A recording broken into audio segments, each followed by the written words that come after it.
It is now certain that the Islamic Center Hamburg acts and is directed against our constitutional order. Germany could be facing a major national crisis soon, and the concern isn't only about terrorism. It may involve tensions with some Muslim communities as well.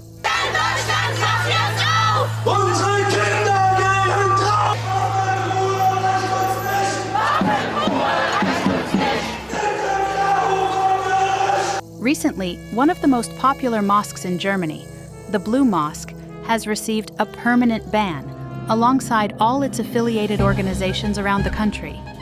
Why ban a mosque, though? What does the German government have against the mosque?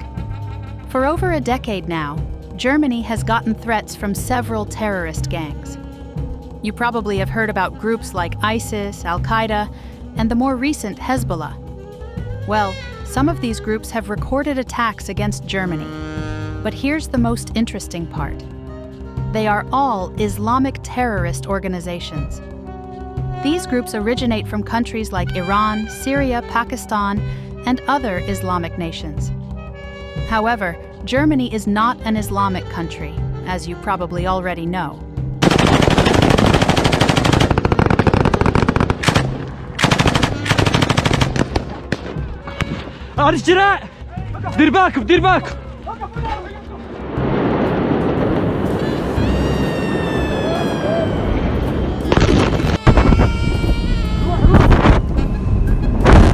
Now, while Germany has proven strong against these attacks, the newest terrorist group, Hezbollah, has posed a far greater threat than the others, promoting what appears to be Islamic supremacy. This is the current issue in Germany. Islamism is gaining influence. But how powerful is Hezbollah? Formed in the 1980s, the Islamist political and military group has quite a huge support from Iran, even financially. While being in the political game, Hezbollah has gained so great a military power, it is recognized as Germany's most powerful terrorist group since the country's creation. Now you might ask, what is the connection between Germany's Blue Mosque ban and the Hezbollah group?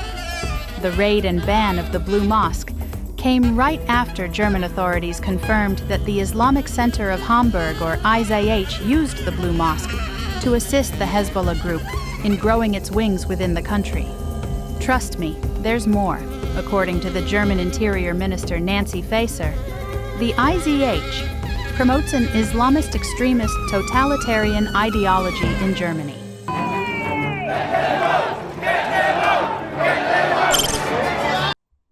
A statement very similar to this has created a much worse conflict between Muslims and the far-right members in the United Kingdom. And this statement by the internal minister has also caused widespread uproar in Germany, with massive protests occurring throughout the country. Wir wollen keine salafisten Schweine! Fickt euch! Now, it might surprise you that the Hezbollah group hasn't even struck Germany yet. So why is the German government afraid of them? Is it linked to Hezbollah's terrifying attacks? Let me take you through some of the reasons. From the Pentagon on the explosion in Beirut at the U.S. Marines barracks. The Pentagon now estimates that 120, possibly more, 120 American Marines have been killed. 45. Let's start from 1983. On October 23, 1983, two extremely fatal bombings occurred in two different countries, one in the U.S. Marine barracks and the other at the French Army barracks. If you're shocked by the fact that Hezbollah targeted two of the largest military forces on Earth, it would be much more shocking to realize that both bombings went off at the exact same time. The death toll was staggering, with the U.S. Marine losing over 200 of their best men and the French Barak losing about 58. This building where Marines were sleeping. The blast opened a crater 30 feet deep and 40 feet across, causing the four-story structure to... How did these bombs get into the barracks unnoticed?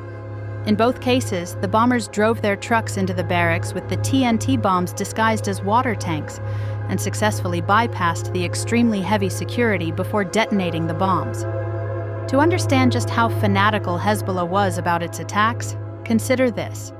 Both bombers died in the explosions. Sacrificing for the team, huh? Well, Terrorist groups do it too. And just so you know, these 1983 bombings were rated among the deadliest attacks that rocked both the US and France ever since World War II.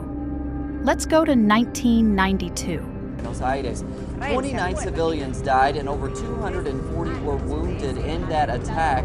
A group called the Islamic Jihad organization claimed responsibility. On March 17, 1992, a bomber from the Hezbollah group drove a truck, much similar to that used in the 1983 US and France bombing, into the Israeli embassy in Buenos Aires. Right after passing security, it all went boom. The bomb exploded in a populated spot, sucking the life out of 29 people and leaving more than 200 people injured. Like the 1983 bombing, the bomber died himself. As it turns out, this attack was of an Iranian group, marking the first time Iran was brought into light for promoting Hezbollah. Also, the event was a retaliation against Israel's attack against Lebanon in 1992. This same event, Hezbollah's retaliation, marked the not-so-humble beginnings of the current clash between Israel and Hezbollah. No need to rush, we'll get to it. Now, what happens when the largest Jewish community in Latin America is set into flames? Here's the answer.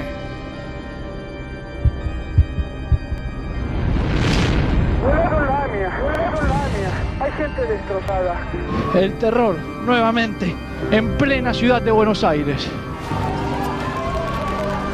2 years after the Israeli embassy bombing, Hezbollah made a second attack on Israel, again in Argentina. On July 18, 1994, the Argentine Israelite Mutual Association, also called the AMIA, in Buenos Aires, met with a devastating explosion that swept the Jewish community center. How did it happen? A van loaded with more than half a ton of explosives bypassed security and, once near a large crowd, detonated the entire payload. The deaths recorded were much larger than the 1992 attack. 85 people were killed while over 300 were injured. Again, the bomber died in the explosion. The attack was linked to several Iranian government officials, and while the Argentine government issued warrants to have them arrested, these same Iranian officials were observed cruising on their ships, living a free life up till today. This event marked the degree of dominance of Hezbollah in South America. Till now, it is known as the deadliest anti-Semitic attack in Latin American history. That's quite the record. Did Hezbollah stop there? You know the answer. On July 12, 2006, they crossed the Israeli-Lebanese border, killed 3 Israeli soldiers, and kidnapped 2 of them. Why did they do this? They wanted the Israeli government to release Lebanese soldiers that were imprisoned. Was this a good idea? Not even close.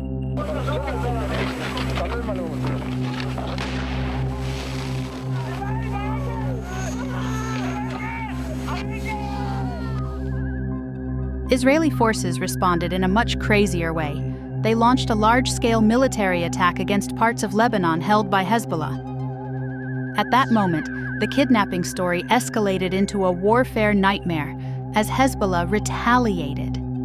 This mini-war lasted for 34 days, with Hezbollah sending thousands of its rockets to northern Israel and Israeli arms, killing a significant number of Lebanese civilians and soldiers. Anyway, now you see why Germany is very afraid of Hezbollah. The terrorist group is much more powerful than Germany can handle.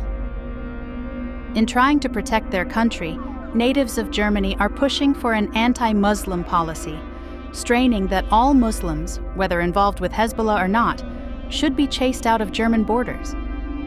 While this move might be for the best, especially for the German nationalists who seem to see feared Islamic extremism coming up, isn't that like playing with fire?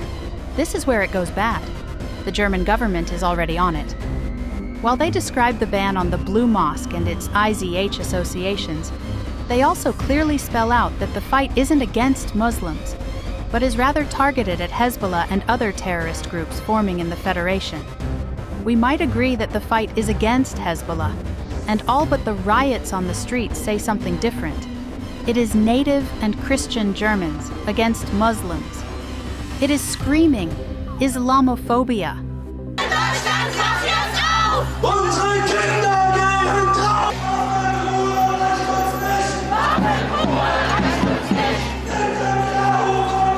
The Muslims, while trying to lay low and coordinated, have responded in a non-violent manner, performing protests themed "Caliphate is the solution." Essentially, they want to establish an Islamic government led by a caliph to challenge Germany's democracy and judge what they see as anti-Islamic actions by the Germans. Now, how would these bans and anti-Islamic policies of the German government affect the people? If the Hezbollah group reacts, which I actually pray they don't, things would spiral downwards too soon for the natives. If your people are being chased away by another group, wouldn't you want to fire back? Well, that solves it. The Hezbollah group and most of the other terrorist gangs are most likely going to get into another warfare, this time against Germany.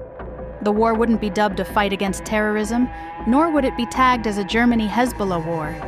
It would be a religious war, a hate-fueled clash between Christianity and Islam. If you consider the UK's current religious war, the US's unspoken issues with Muslims, and the current Israeli-Lebanese war, we might be looking at a much larger religious war soon. It's in the big picture, and if countries like Korea and Russia get involved, World War III would be a crazy religious war nightmare. In the comments section, tell us what you feel about the current riots in Germany. Are they really against Hezbollah or against the Muslims? If you enjoyed this video, give it a thumbs up and hit that subscribe button so you never miss an update. Make sure to also turn on notifications so we notify you on our newest clips. Thank you for watching, and stay tuned for more exciting stories coming your way.